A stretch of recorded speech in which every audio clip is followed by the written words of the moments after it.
Gavin and Bob here from Death Toll Racing. This week we got a lot done on that Safari wagon. A lot more than I would think we'd get done in this situation that we're in here. We got the steering is all done and it's in the car.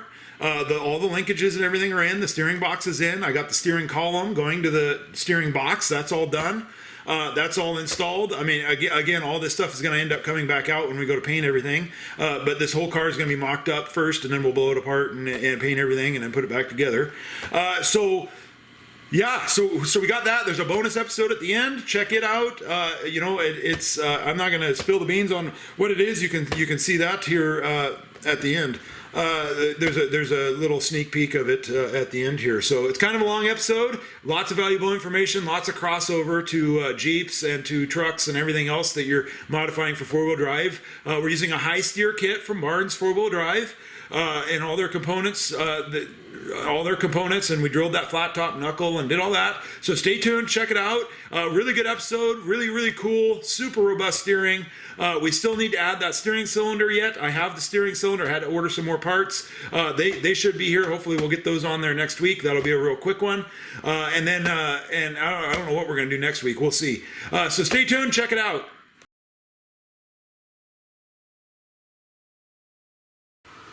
All right, we're going to start prepping this axle to get spindles on it so that we can move forward. We need to take these inserts out. They're in the upper there. And they usually come out pretty easy, but of course this one does actually come out real easy. This one's real nice. I can get that one right out just by hand. Normally you need a crescent wrench on it, and that's just a 1-inch flat bar by 1/4-inch flat bar. I don't actually have the wrench for this. I'm not in the business of rebuilding these axles, so I usually only buy stuff if I need it, and so far I've gotten away with not having it. So adjusting the new one is easy. That doesn't take anything special. So that one came right out, but unfortunately the other side, someone got in a fist fight with it, and I think they lost. So it's still in there, and it is chewed up really bad. I don't see the split in that one, and that might be why it's chewed up so bad. I don't know what's going on with it. So I'm going to have to take a chisel to that thing, and I'm going to try to chisel it around. If that doesn't work, I'll heat it up and then try to chisel it around again. And then if that doesn't work, we're going to actually have to try to split that thing. I'll show you how we do that if that's what we end up having to do. So anyway, I'm going to start chiseling that thing around now. All right, here goes attempt number 1 with a chisel. We'll see if this works. They're all rounded off. I mean, it's very obvious someone was trying to do this before.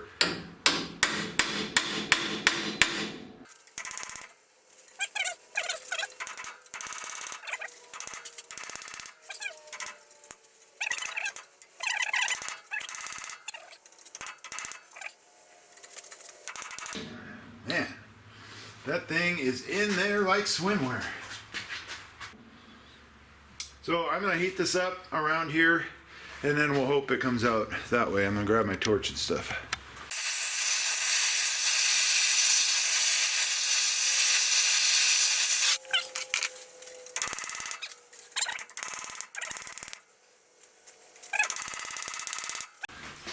All right, I'm going to try a little sheet metal saw for the little hacksaw. It's kind of like a miniature sawzall.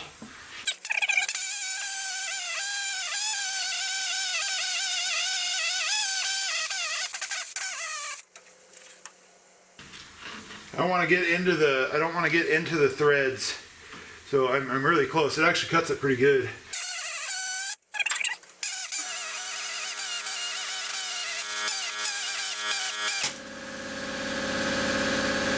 Okay, there's 2. I guess we could try to knock it and see if we can get it like that. Or if we could just take some of the pressure on it and knock it out.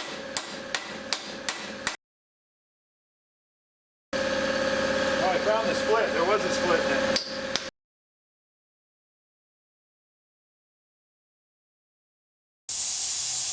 Hey, that's hot. I wonder why that's hot. I sure can't figure that part out. I got it out. We're good. Just gonna bend it a little bit. There, it's out. All right, one more trick and I'll be done showing you tricks for the episode. Maybe not. I like showing people tricks. So when you have a lot of grease on stuff, but you're gonna just like wire wheel it, like where I'm gonna wire wheel this, but I really don't want to wire wheel grease. So then you're like scraping it and stuff. But if you are gonna wire wheel it, if you just brake clean it, just soak it. You don't have to actually try to wash it off with the brake clean. So save your brake clean. Just let it dry all the way, and then the grease kind of comes off like powder. It works in your laundry too. All right, so after chiseling that thing out, we screwed up the threads on the top a little bit, just enough to make this thing not really want to thread in. And to round them off, I'm just going to use a step bit, and I'm just going to basically use the chamfer there as a chamfer. So just to clean it up a little bit. And that, hopefully, will allow us to get this thing started.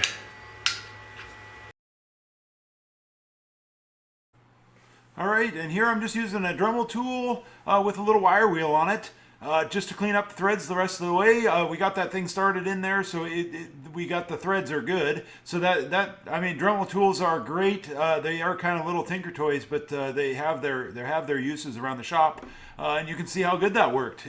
Cleaned it up beautifully.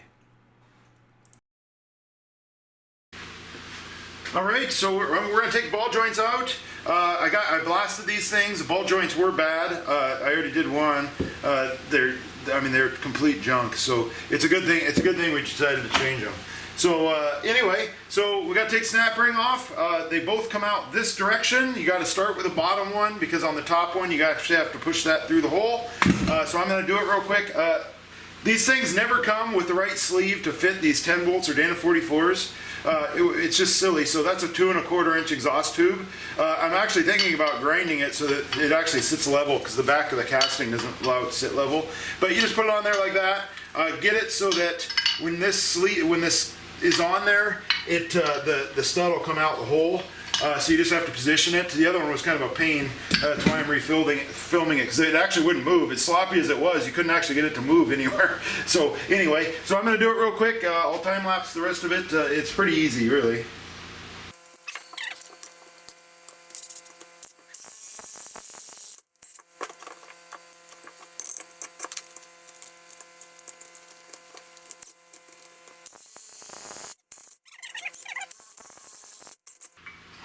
Here we go.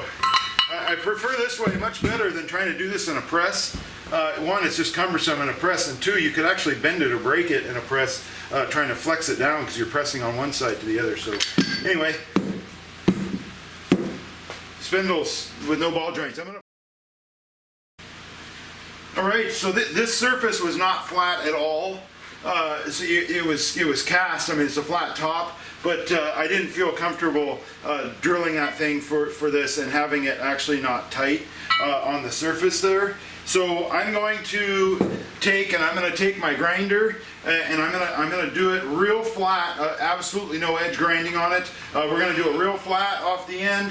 And then we'll blue it with some bluing, or you can just use spray paint or whatever, anything to make it a color, and then but real light. And then we're going to file it and make sure that we're filing the entire top before we do this. So.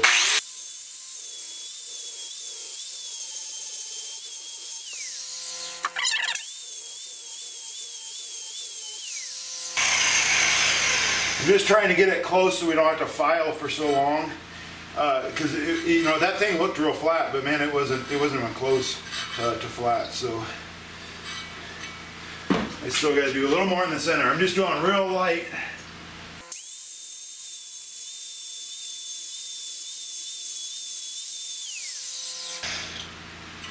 That'll be pretty good. Yeah, it's already fitting pretty flat, but we'll start filing it from there. All right, here's my plan. I cheated and I made a little insert that I can put into the locking insert down in the hole, and that's going to be how I transfer I'll just transfer drill right down through that. There's a 1/4" hole down the middle, and that's how we'll do our pilots. And then in the meantime, after I drill the first one, I'll put a 1/4" bolt in the washer down, and that'll just hold that. I'll bolt it, you know, through with the 1/4" bolt, and the washer will just hold this thing centered while we get these other two going. All right, here goes nothing. I can't get that thing to lock, so we're just gonna drill it. It should be okay though.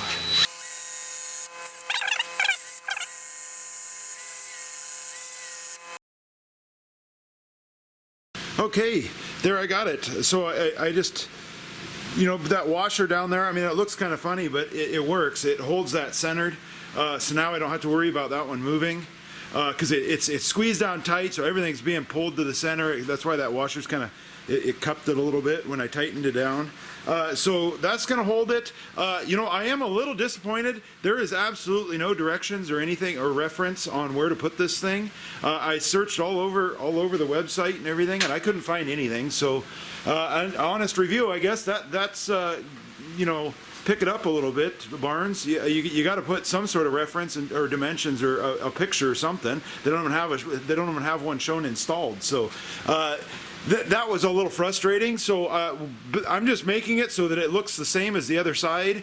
You know, I hope that's what they had in mind. It kind of seems like this would have been in a better spot had I had the arms straight with these in a different location. But you know, I don't know. I'm guessing. I'm just going to make it so it's like the driver's side, the factory one. And so we'll just do that. I just lined up the radiuses there for the ball joint and the thing. I know I originally said I was going to put that ball joint in first, but I'm going to have to just go with it. I didn't want the thing in my way, and it's in smaller than that recess is, so it'll fit. It's just it might be a little bit of a pain to take on and off.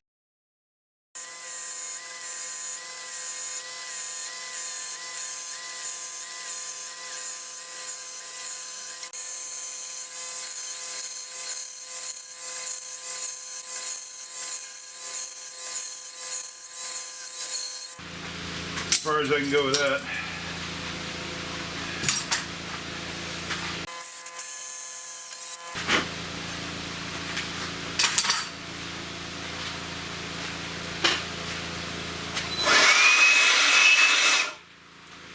Here we go. 3 pretty darn good holes. I don't think we can do much better than that. They're all centered.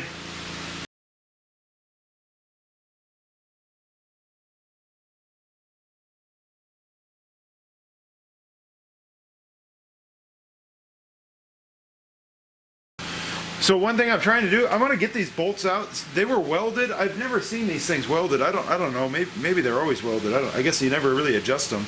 But that's the steering stop. And I have a feeling we might want to adjust these a little bit on ours. And they had welded them, so I just cut it so that the weld was off. And I'm trying to get it out. It's not coming out. I have a feeling we're going to end up having to easy out it out. Okay, that is what some would call really stuck in there. I can't get it out. I'm going to break that off. I reefed on it pretty good.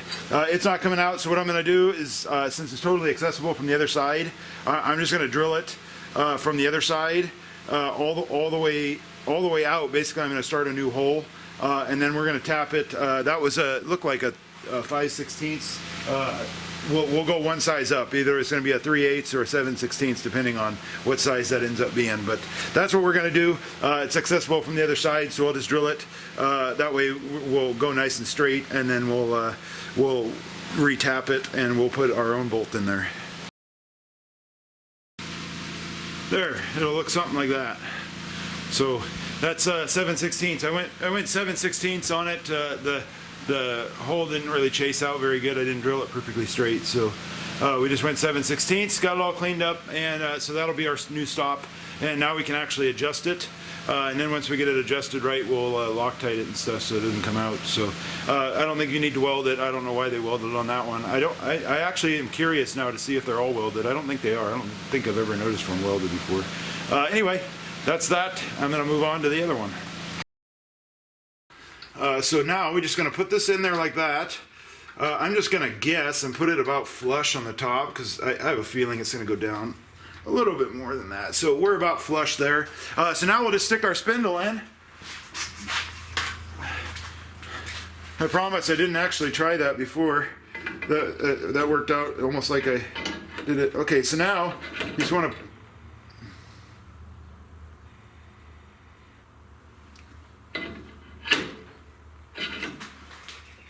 What the heck is going on here? There it goes. All right, so now that was weird. I don't know why. It felt like it was dead stopping, like I had the wrong ball joints or something. Okay, so that's where it goes. So now you want to feel. So my bottom I can't wiggle in and out, but my top I can. I don't know if you can hear that. So that means that we need to put that, we need to screw that thing that we were screwing in, the insert, we need to screw it down so that both of these are tight at the same time, if that makes sense. So you don't want to tighten this one down just to make that tight because that one won't have the same amount of pressure as the bottom. So you want to make them even at first. So we'll take that back out, we'll take our flat bar, and then we'll just screw it down a little bit. We'll try it like that. And then we'll see.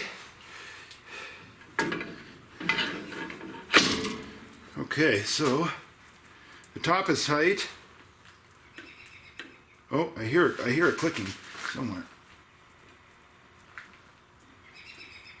Okay, our top is still a little loose, so we're going to go a little bit farther.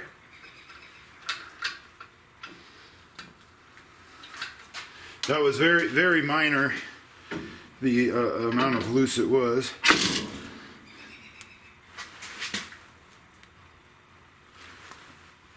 Okay, I think we got it. That's pretty good. Yep.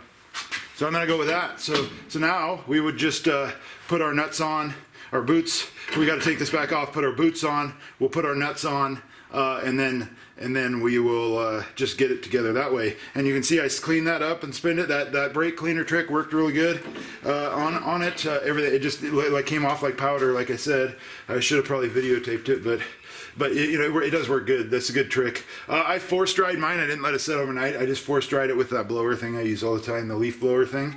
I like that thing a lot. What? Oh, okay. Well, Bob says we're stupid and we never should have been born. That's why he's no longer a trauma counselor. So he's not very supportive when it comes to that stuff. So anyway, that's that. I will get this together. I'm going to throw the other side together and stuff, and then we'll move on to the next part of the steering. One thing I forgot to mention, or a couple things I forgot to mention on the other one. One is not that you wouldn't find this out on your own. If you tried, you got to put this on one way. The crimp sides are on the top. Otherwise, you're going to be like stripping threads off on the way down. It's hard to get started that way anyway, so you probably will realize right away. And then the other thing is, tighten the top one first before you start trying to tighten the bottom one. You would have figured that out on your own too. Otherwise, you'll just spin that bottom ball joint once that locked nut part of it gets on there. So just tighten the top one all the way up, and then you can tighten the bottom one.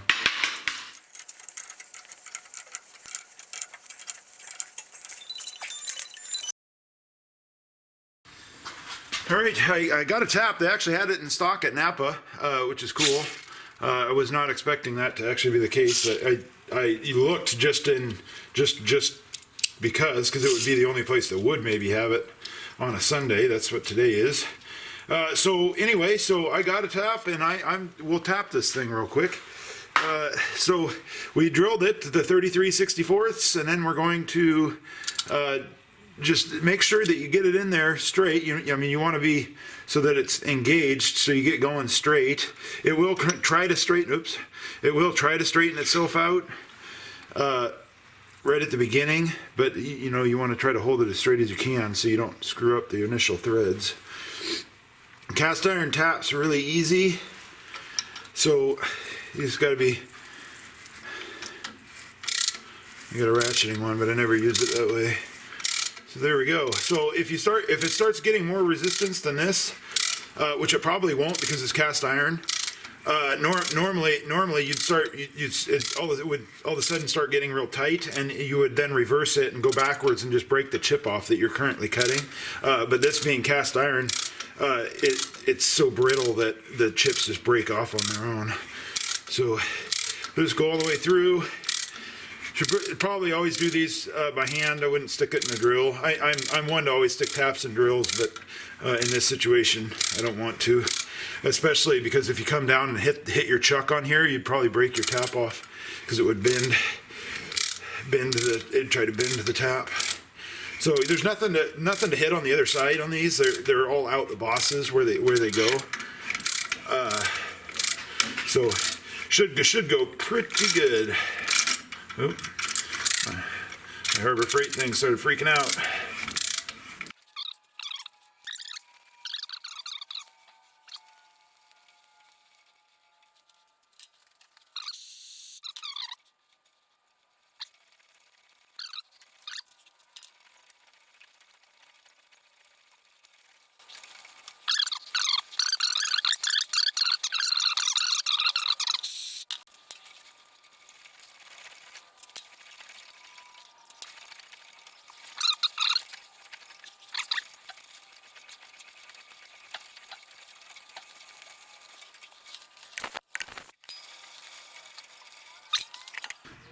They look pretty good. So hopefully we got them all straight, because if we didn't, when we put the studs in and try to put that arm on, the arm's not going to want to go on if they're all cattywampus and stuff. But we don't want to have to flex the studs and stuff. But I think we got it pretty good. Hopefully my little guide thing did good. So we will see here momentarily.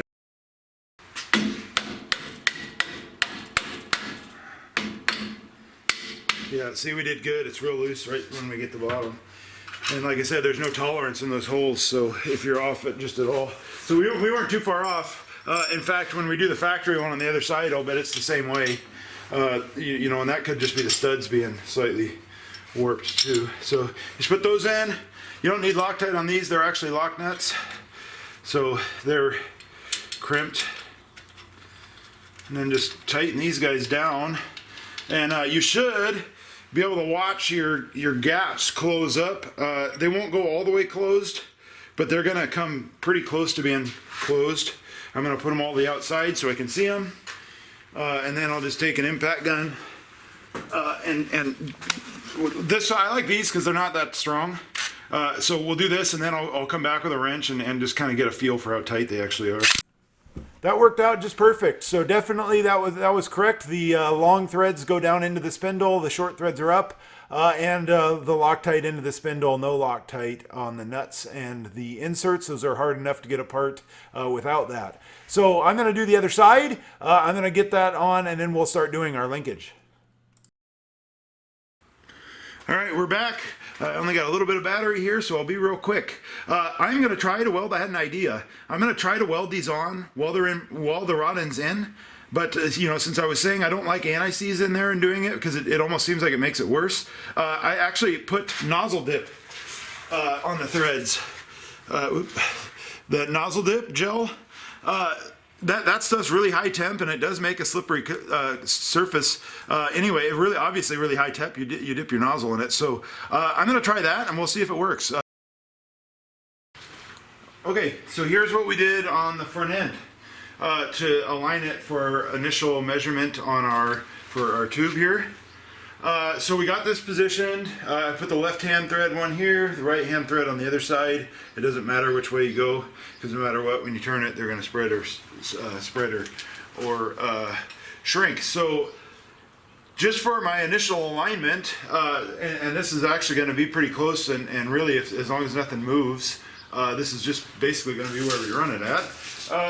I'm just going so as far back as I can go, and then as far out as I can go. I cut these 3 foot. I just drilled them and bolted them on to this surface here. And these are real straight, but they're not the most rigid thing in the world. So you got to be kind of careful when you're measuring. You're not pulling on one and getting a false reading. So Basically, you want to make these things parallel all the way out, and then once you make them parallel, you want to move them in just a little bit.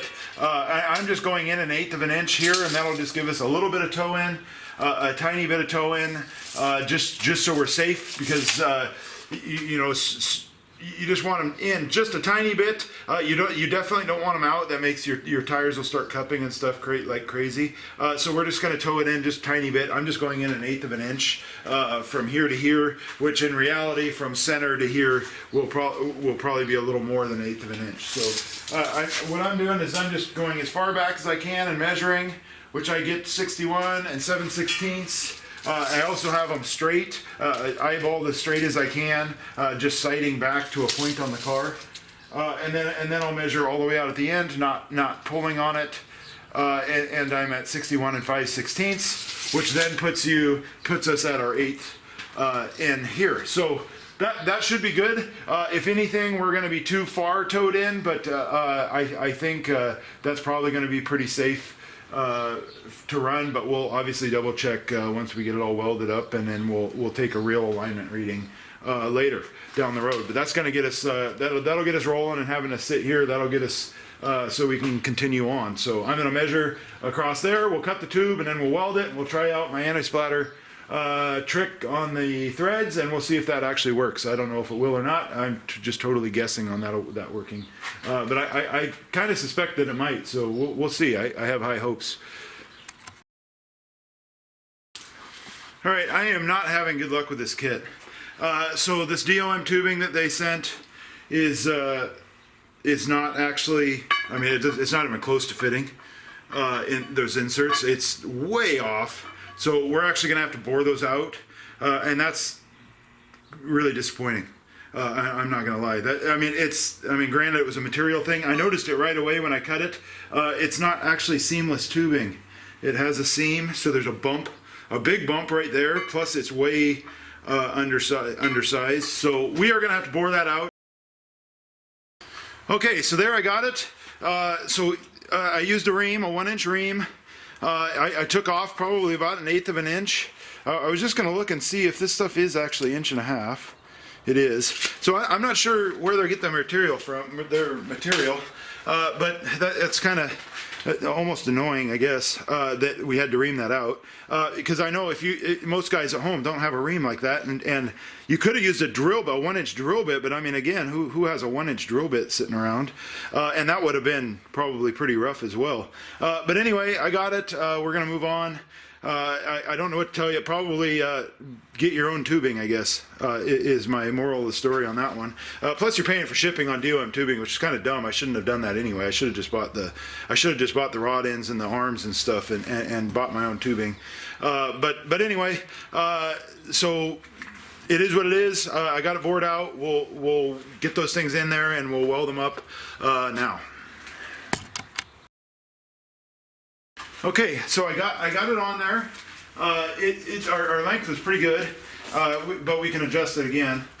So one thing I was going to point out when you're doing this, make sure you're grounding the rod. You don't want to ground it out, through the rod end or even to here, because you don't want the current going through the threads. So that'll help, be less likely that you'll stick the threads. I got my welder set up so that it's running. I mean, it's somewhat hot, but it's not really hot. So, and I'm actually going to do this with 030 wire, and so it's kind of hot. Like on my ESOB, I'm low 7. I don't know. I've never actually looked at what the voltages and stuff are at those numbers, but I don't have gauges on this thing. So, but I am running it on low 7, which is it actually runs really nice that way. Unless what you're welding on is real thick, obviously. So then the heat goes away too quick. So, but anyway, so that's how I'm going to run it. I'm going to weld that up right now, and then we're going to, as I go, I'm going to keep it spinning. So I'm going to tack both ends so that I don't end up with a gap on one side as I'm trying to pull the spindles in and out. So I'm actually going to do this real quick, just so that I know I'm pushing. So then I'll start at the top. I'm probably going to only go quarter way. I don't want to start doing the overhead because you get less, especially on the root pass. You won't get quite as deep. So I'm just going to go top to quarter. I'll roll it top to quarter, top to quarter, top to quarter, all the way around. Then I'm going to grind it so that it's nice and even, so that I can do a cover pass. You should be able to do this in 2 passes. So I just want to make sure that my root pass is even, so that I don't end up with a bunch of bumps on the cover pass. So this should work out all right. This is mostly for burliness more than anything, but you definitely want to make sure that you get a good weld on it, because it is very critical that you do that. So I'm probably going to heat it up just a little bit with a propane torch, just to make sure that I got everything cleaned up. I cleaned it all with brake cleaner before I put it together, so we should be pretty good.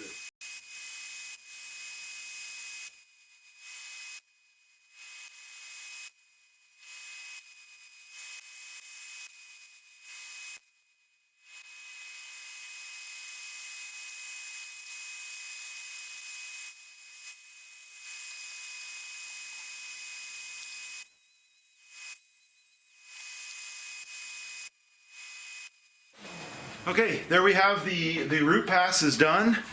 I'll grab you. They turned out pretty good. So what I'm going to do now is I'm just going to grind this so it's just like a trough the whole way, and that way I can put a nice weld, cover weld over it. I'd like to do that in TIG, but I'm afraid of overheating this thing. So I got them ground down just to a nice even little trough, and I cleaned them up with a wire wheel. So now I'm going to just put a nice cover pass on it. I'm going to leave the welder set the same.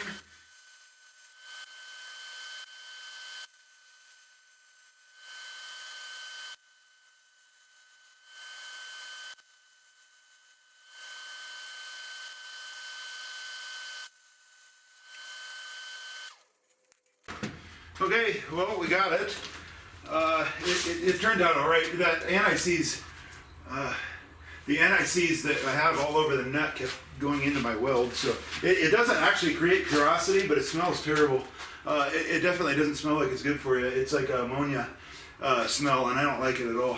I used to hate stuff like that in our fab shop when we were going, but yeah, as you can see, that seemed to work. There does become resistance and stuff as I'm taking up the play in my joint. There's a ton of resistance in our new ball joints, so but it's nice. It spins good, so we'll just we'll run it like that. I'm going to reset my alignment now. I'll wire wheel those. I'm just going to leave the weld as the reinforcement. They don't look too bad. One of them had a bump that I might weld off or grind off. I actually don't see it now. I saw it while I was welding it. I think it's that. It actually doesn't look that bad without my hood on. So I'm going to leave it. That's just going to be the way it is. I'm going to realign it. I'm going to tighten those down and just go and I'm not going to put a cotter key in them because I'm going to take them back off so we paint it and stuff. So. All right, so I'm going to cut this out. I'm going to cut it down into 3 pieces, try to break it off like we do on all the other brackets. I'm also going to cut the core support right there. I'm going to cut the bottom off. We're going to build a new one that'll fit more of a universal style radiator anyway. And that way we can run a bigger radiator in preparation for our hotter motor that we're going to put in later. So the radiator that was in it didn't fit anyway. So maybe we'll just use that radiator, but we'll build a bottom that actually fits it. Or something. So I'm just going to cut it off so it's out of our way. Instead of trying to drill the spot welds out to remove that rusty panel there, I'm just going to cut this out. We're going to start over. We could build something better. Maybe we can run a deeper radiator. And also I'm trying to plan ahead too. I do want to put a winch in here that will access through the license plate. So I want it to be hidden inside the car. So I want to have a winch mounted there. So we might want to move that anyway. There is room, but maybe we can incorporate something a little better. So that's just another little project that I want to do a little later. So I'm going to go ahead and cut that out so it's just out of our way. That way we can get the steering box mounted. Okay, here's what I originally came up with. I just used that spacer majigger thing, and I just used it as a template to drill, to cut a pipe. I used it to cut it and everything. I just held that thing on there and just cut a piece out that matched it. And then I just used it. The holes were exactly 1/2 inch. The bolts are 7/16. So I just put a 1/2 inch drill through it. I just held it on there real good and just drilled and touched it so that I had marks. And then I center punched them, took them over to the little drill press I got, and just drilled it. So then I'm gonna bolt it on. So that bolt is going to be floating. So what I'm going to do, so I kind of just temporarily put these bolts in to line everything up and tighten to that one. So I'm going to hold it up where I think it goes. Then I'm going to tack this plate on. I got the frame all cleaned up, and then I can actually check the motion of it. I really should have degreased this thing; it's disgusting. But then I can check the motion of it and kind of eyeball and make sure our links aren't going to hit. I am having problems getting. I'm like way into the core support with the back of the steering box right now, but I think that's where it's going to have to be, and we're going to have to just offset a radiator off to the side. So it's kind of a good thing we cut that thing out anyway, because I think it'd actually be hitting it anyway, so it would have been in our way. So. All right, here we go. There was a ton of trial and error, and so I finally just gave up filming, and I just kind of went to town. Once I finally got it located, I welded it up, put a bracket on it. I oversized drilled the frame so I could put pipes through it, and then I welded the pipes in the frame, so now it's solid going all the way through, so we don't squish the frame when we tighten up the steering box. I still need to clean everything up a little bit better, but this will get us going forward again. And then we can get that steering box on. We can start making our linkage. So hopefully I got the placement right, but I'm pretty sure I do. So we should be good to go. All right, we're just going to modify this arm so that a 1-ton joint will go. I'm just going to drill it out with 5/8. That's the thread size. That's the small size of the taper that you need. So drill it out. The original taper kind of messes with you a little bit. Don't worry about that. The hole doesn't have to be perfect. Most of it's going to be gone anyway. So then I just mark my depth on, so I get full taper engagement on our ream there. So I just marked it with a Sharpie. And then I'll just go right up to that mark. Don't go too far. But you want full taper engagement on that. This arm is a little thin, so we probably will have to run a washer on the thread side. And that's okay to do. You want as much taper engagement as you can, though, so that you get as much strength as you can in that joint. Okay, so we got it. I got the box up in there. It's going to fit real good. We have a nice straight shot to the bottom of the steering column with that shaft. So that should work good. So I got the axle all the way up again because I was looking at if we were going to clear, which we did, but that's going straight. If we were to turn this tube here actually goes in, so we may have an interference issue a little bit there. But also, that being said, if we're turning and hitting something that hard enough to hit that cross member, so we would be cranked and then hit something hard enough to bottom out the suspension. That would mean we're doing something really stupid, and we're probably going to roll it anyway. So we probably won't care so much that we hit it. But we'll probably clear that anyway, just so that we know we can't fit it. But once we get the upper arms in, we'll contort it around with the wheels turned and stuff, and deal with clearance and stuff there then. So I got it. It's all the way up right now. So I put my joints in. I reamed that, you saw, and I got this joint in. I got them backed all the way off because there's no way we're ever going to have to go any shorter on this arm. We're going to actually have to lengthen it to adjust it once we get it at ride height, because the arm's going down.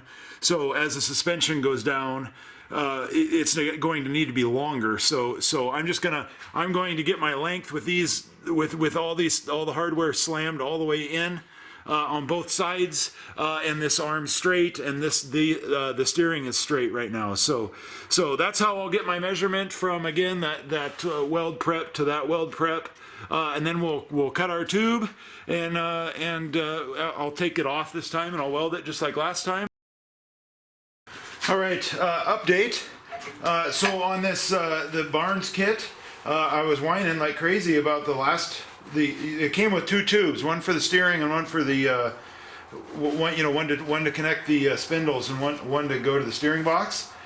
So it must have just been a mistake, that other tube that they gave me, because this one I don't have to remount. This one's fine.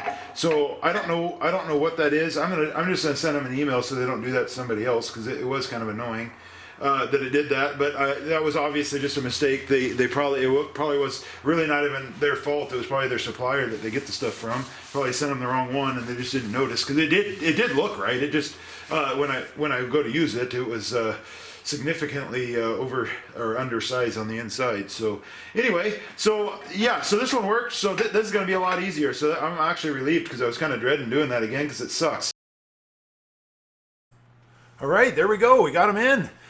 You can see how parallel they are. So we did real good on the placement of that box, I think.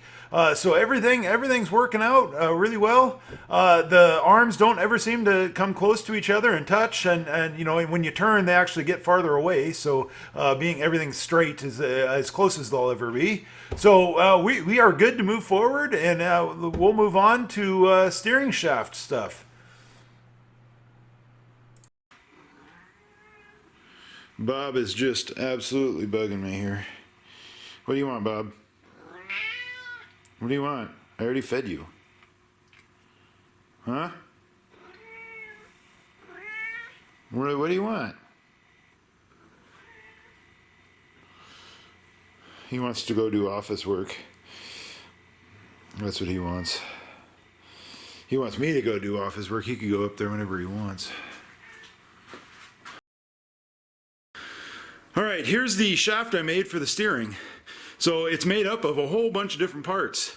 This part that goes inside this one with this U-joint on it, that's the factory one off the XJ Jeep.